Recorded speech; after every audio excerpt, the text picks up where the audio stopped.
बिस्मिल्लाहिर्रहमानिर्रहीम। अस्सलाम वालेकुम बच्चों, उम्मीद है आप सब खैरियत से होंगे। आज मैं फिर आपके सामने चैप्टर नंबर 12 इलेक्ट्रोस्टैटिक्स का बड़ा इंपॉर्टेंट टॉपिक लेकर हाजिर हूँ, that is electric flux through a surface enclosing a charge. ठीक है, और उससे पहले हमने इसी इलेक्ट्रिक फ्लक्स को डिटेल में पढ़ा था और ये पढ़ा था कि phi is equal to E dot A. Phi is the electric flux, ठीक है, that is it is a dot product of two vector quantities E and A, and dot product means it itself is a scalar quantity. और जब हम इसको open करते हैं तो it becomes E A cos theta, and here theta is the angle between E and the vector area. Vector area मतलब flux is measured along the direction of the area element, vector area along the direction of the vector area, ठीक है, and what is that? It is the normal to the area, ठीक है। तो ये जो theta है, it is the angle between the electric field and the normal to the area basically, ठीक है। तो इसको तो हमने डिटेल में पिछली दफ़ा पढ़ लिया था। अब हम पढ़ने जा रहे हैं कि इलेक्ट्रिक फ्लक्स जो है वो through a surface which is enclosing a point charge at its point charge, ठीक है। तो हमने क्या किया कि हम ये सरफेस एरिया जो यहाँ पे मैंने हेडिंग डाल दी है, सरफेस एरिया एक स्फीयर का ले लिया। Suppose I take a hollow ball, ठीक है, स्मॉल बॉल ले ली, स्फेरिकल शेप, बॉल की शेप स्फीयर की होती है, उसके सेंटर पे एक पॉइंट चार्ज प्लेस कर दिया। अब वी नो दैट कि पॉइंट चार्ज के around there exist an electric field which is invisible to us, ठीक है, लेकिन it is constituting some flux near it और अवे फ्रॉम इट। तो वो कितना फ्लक्स होगा at the surface of that sphere, एक पर्टिकुलर डायमेंशंस की मैंने स्फीयर ले ली हुई है, उसकी सरफेस पे I want to calculate the flux, ठीक है। अब यहाँ मुश्किल ये है कि यहाँ तो सरफेस एरिया जो था that was a flat surface area, यहाँ पे सरफेस एरिया इज कर्व्ड। तो अब क्या करें? अब उसके लिए जो हमने मेजर्स लेने थे, वो उसके लिए जो थोड़ी सी रीजनिंग मैंने यहाँ एक्सप्लेन करनी है वो आपको बतानी है कि ये जब हमने फ्लक्स पढ़ा था and it was a flat surface area, जो कि फ्लैट का मतलब है कि एक्स वाई एक्सिस में यानी कि 2 डायमेंशनल प्लेन में था। तो 2 डायमेंशनल प्लेन में direction of this area was taken as normal to the area, that is outward to the board and inward to the board. Both the directions were correct for this 2-dimensional area. This area could be in xy plane, could be in yz plane, could be in xz plane, ठीक है ना। किसी भी plane में हो, उसका जो direction होता, इस वेक्टर एरिया का डायरेक्शन होता normal to the surface area होता, ठीक है ना। Normal to the surface, outward और इनवर्ड, राइट और लेफ्ट, कुछ भी हो सकता था। But in the cases of 3 dimensional surfaces, जैसे यहाँ पे स्फीयर मैंने लिया तो it is a 3 dimensional surface, ठीक है। इसमें तो 2 डायरेक्शंस करेक्ट होती, और 3 डायमेंशनल सरफेसेस में इस तरह से है कि ये सरफेस अगर कर्व्ड है तो इसकी सिर्फ इसकी भी जो डायरेक्शन ली जाएगी वो normal to the surface area ली जाएगी, और only the outward direction will be taken right, not the inward, ठीक है। तो 1 डायरेक्शन, और वो भी कौन सी वाली, जो कि आउटवर्ड होती है, वही ली जाती है। तो ये आप जहन नशीन कर लें, याद रख लें कि 3 डायमेंशनल केसेस में हम इनवर्ड डायरेक्शंस को नहीं कंसीडर करेंगे। अच्छा, ये पॉइंट समझ आ गई। अब हम आते हैं इसकी डेरिवेशन पे कि what is the electric flux around a point charge through a surface which is enclosing it, ठीक है। और वो जो सरफेस एरिया है वो हमने एक स्फेयर का ले लिया है, कंसीडर कर लेंगे हमने एक स्फेरिकल बॉल ले ली और उसके सेंटर पे हमने पॉइंट चार्ज रख दिया। अब इसके अराउंड जो इलेक्ट्रिक फील्ड एग्जिस्ट करेगी, हमें पता है कि रेडियली आउटवर्ड करेगी, जिसको मैंने ये शो किया है इस पॉइंट चार्ज सेंटर से लेके आउटवर्ड इस डायरेक्शन में।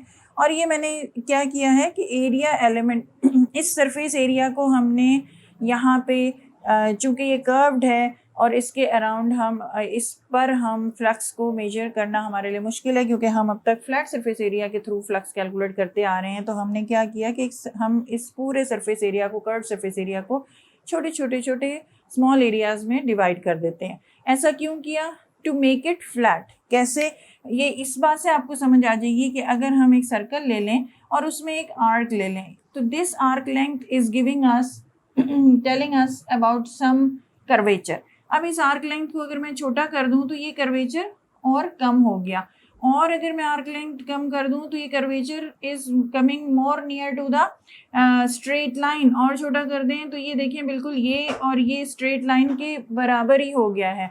तो वी सी दैट कि ये जो कर्व्ड सरफेस एरिया था, अगर हम इसको बहुत छोटे छोटे एरिया एलिमेंट्स में डिवाइड कर देंगे तो हर एरिया एलिमेंट जो छोटा वाला है it could be considered as flat surface area, और फ्लैट सरफेस एरिया के का जो डायरेक्शन है वो हम क्या लेंगे, हमेशा नॉर्मल टू इट। तो ये मैंने यहाँ पे फ्लैट सरफेस एरिया छोटा सा डेल्टा ए, चूँकि स्मॉल एरिया में कन्वर्ट कर लिया है तो उसको मैंने डेल्टा से शो किया, डेल्टा मीन्स स्मॉल एरिया ये शो किया है, तो इसका जो डायरेक्शन होगा that would be normally outward. ठीक है, तो ये हम देख रहे हैं कि अगर हम इस पर्टिकुलर एरिया की बात करें तो इस पर जो एरिया एलिमेंट की जो डायरेक्शन है यानी कि normal to the area will be this, and electric field line passing through this area delta A will also be E and radially outward. The angle between these two E and A would be 0, parallel हैं दोनों। ठीक है, तो अब हम देखते हैं कि हम इसकी कैलकुलेशन यूजिंग दिस फॉर्मूला कैसे करेंगे। अब चूंकि हमने पूरे स्फीयर के सरफेस एरिया को हमने छोटे छोटे एरियाज में डिवाइड कर लिया है, तो हम क्या करेंगे कि हर सरफेस एरिया में का अपना फ्लक्स, जो उसके थ्रू जितना फ्लक्स पास हो रहा है वो हम कैलकुलेट कर लेंगे। ठीक है, और फिर जब हम हर छोटे छोटे सरफेस एरिया के अलोंग फ्लक्स मेजर कर लेंगे या कैलकुलेट कर लेंगे तो और एंड में हम उनको सबको ऐड कर लेंगे तो हमें ये टोटल सरफेस एरिया की जो फ्लक्स है वो मालूम हो जाएगी।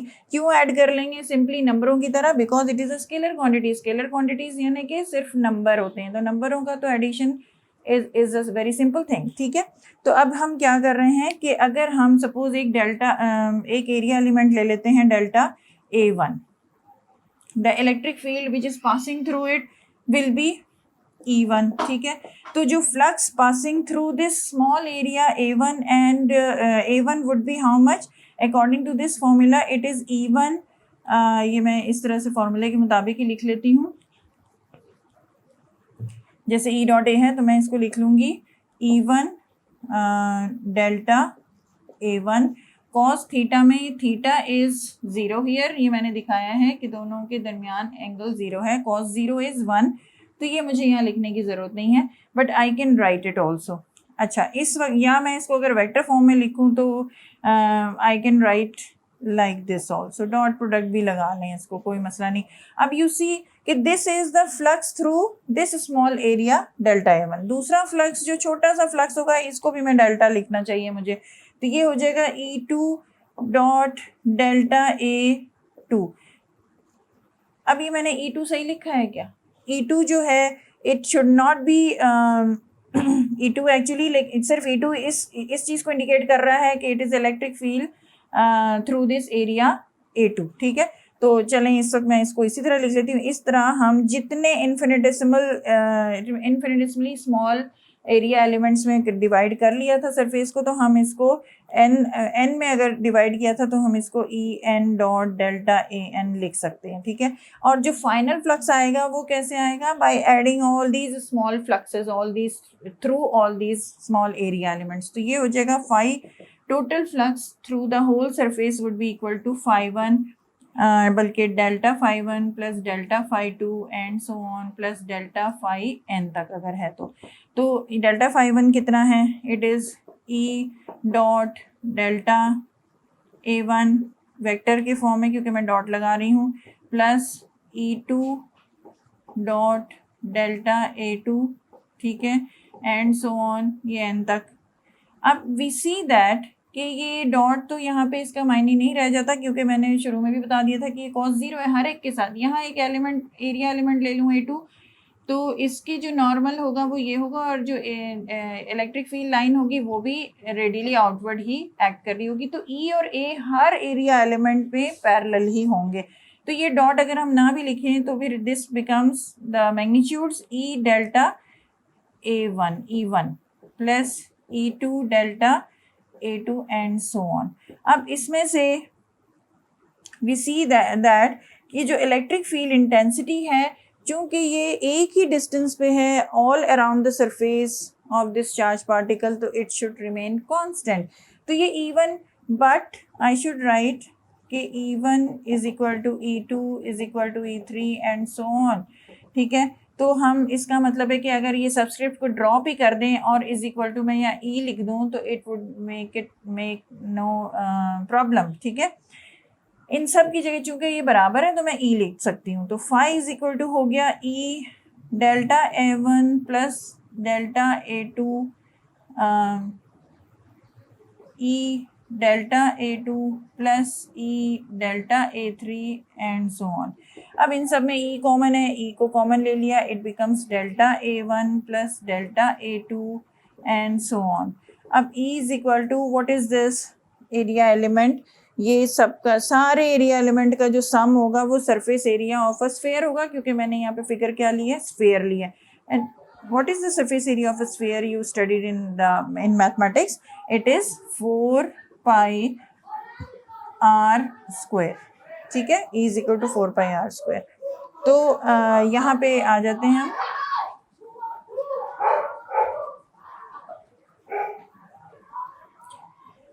ये मैं लिखती हूँ इधर 4 pi E into 4 pi r square is 5। and what is E? E is the electric field strength at this particular surface। तो electric field strength हमने क्या पढ़ी थी, it is 1/4 pi epsilon naught, ठीक है, Q by r square into 4 pi r square।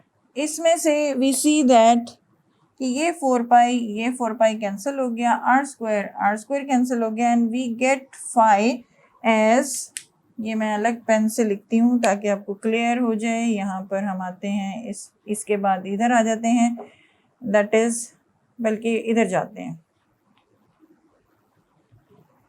Phi is equal to, finally we get Q over epsilon not,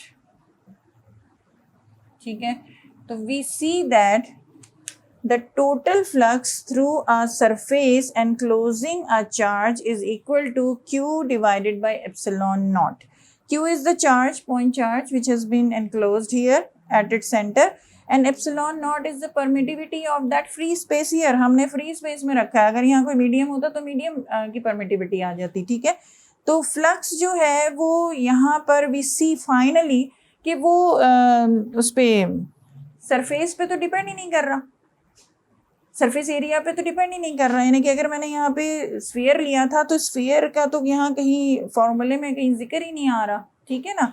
तो we see that flux through a surface is independent of the geometry of the independent of its geometry which is enclosing the charge particle। तो it is only dependent upon the point charge particle, magnitude of the point charge particle कितने coulomb का charge है, and it depends upon the permittivity of the free space ही है। अगर free space में है तो फ्री स्पेस में, मीडियम में है तो मीडियम की परमिटिविटी पर डिपेंड करेगा। So these are the two factors in which the flux of electric flux through a surface enclosing a charge depends. I hope कि आपको पूरा आर्टिकल समझ आया होगा। यहाँ से ये डेरिवेशन है यहाँ तक, वेरी इंपॉर्टेंट लॉन्ग क्वेश्चन जो कि बोर्ड के लिए बनता है, और कहीं अगर समझ में नहीं आए हो तो ज़रूर कमेंट बॉक्स में लिखिए, और ताकि आपके सवालों के जवाब दिए जा सकें और प्रॉब्लम हल किया जा सके। और अगले वीडियो तक आप लोगों को अल्लाह हाफिज़। आप लोग अपना ख्याल रखिए और वीडियो को लाइक करें, शेयर करें, सब्सक्राइब करें। Thank you.